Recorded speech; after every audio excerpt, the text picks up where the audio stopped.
வணக்கம் நண்பா. இன்றைக்கி நம்ம எதை பற்றி பார்க்க போறோம்னா, நம்ம விஜய் பிறந்த நாள் ஒட்டி இன்றைக்கி அவருடைய ஜனநாயக படங்களை பற்றி இன்றைக்கி நம்ம பேச போகிறோம். அவருடைய படம் ரிலீஸாக பற்றி இன்றைக்கி நம்ம பேச போகிறோம். அவங்க ஜனநாயகத்துக்கு தீபந்தை ஏற்றுவதற்கான கதை இது அனலை கிளப்பியிருந்தாலும் எல்லோருக்கும் பிடிக்கும்படியான விஜய் படமாக இருந்த படம் இருக்கும் என்று சொல்லியிருந்தார் இயக்குனர் HA வினோத்துங்க. மகிழ்ச்சியில் திளைக்கிறார்கள் விஜயின் ரசிகர்களுக்கு. கட்சி தொண்டர்களும் நாளை மறுநாள் விஜயின் 51 பிறந்தநாள் அவர்களை ஒட்டி ஜனநாயகன் படத்தின் அப்டேட் வெளியாகுங்க என்ற எதிர்பார்ப்பு எகிரி வருகிறதுங்க. இது விஜயின் 69வது படங்க. இதை அவர் சினிமா பயணத்தின் கடைசி படமாக சொல்லப்படுகிறதுங்க.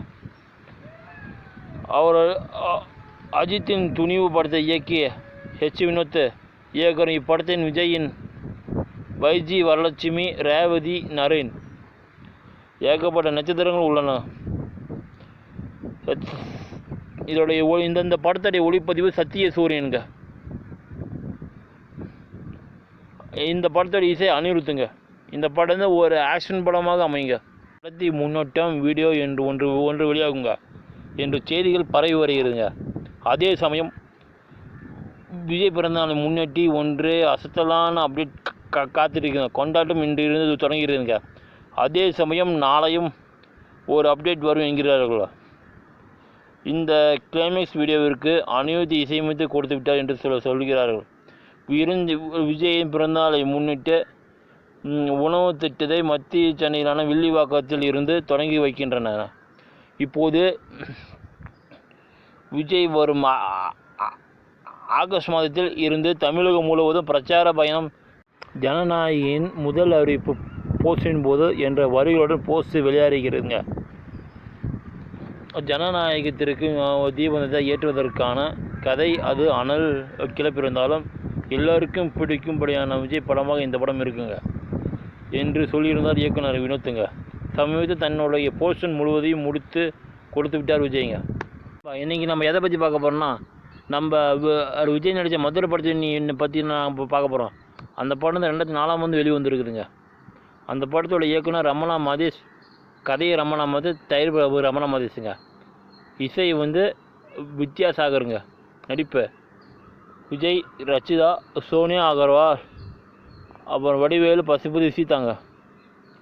அந்த படத்தோடைய விநியோகம் கலாசங்கம் வேர்ல்டு ஃபிலிம்ஸுங்க. அந்த படம் ஆகஸ்ட் 7 2004 ரிலீஸ் ஆகிருக்குதுங்க. அந்த படத்தோடைய பட்ஜெட் 1 மில்லியன் அமெரிக்க டாலருங்க. அந்த படத்தோடைய கதை சுருக்கம்: சென்னையில் உள்ள ஒரு காமாட்சியின் வீட்டுக்கு அவர் மகள் சுசிலாவின் சோனியா அகர்வால் நண்பர்கள் என்று மதுரவேல், விஜய் மற்றும் பாண்டு வடிவேல் சுசிலாவை காண வருகிறார்கள். அவர்களுக்கு இங்கு யாரும் தெரியாது என்பதால் அவர்கள் அங்கேயே தங்க சொல்கிறார் காமாட்சி.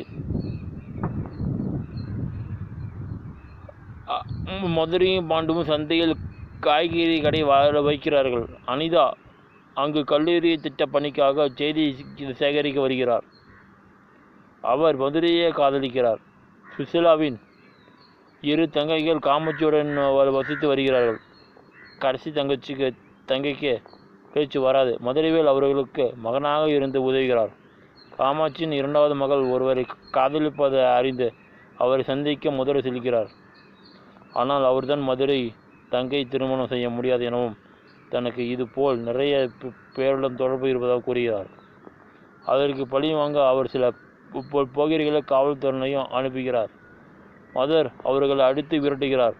காவல்துறை அலுவலர் இவரை கண்டதும் அவருக்கு வணக்கம் தெரிவித்து எல்லாரையும் அங்கிருந்து போக சொல்கிறார்.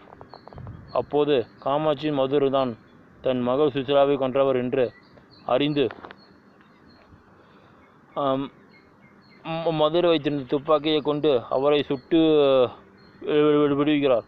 மருத்துவமனையில் பாண்டு மதுரை சுசிலாவை கொல்லவில்லை என்றும் மதுரை இங்கு ஏன் வந்தார் என்றும் கூறுகிறார்.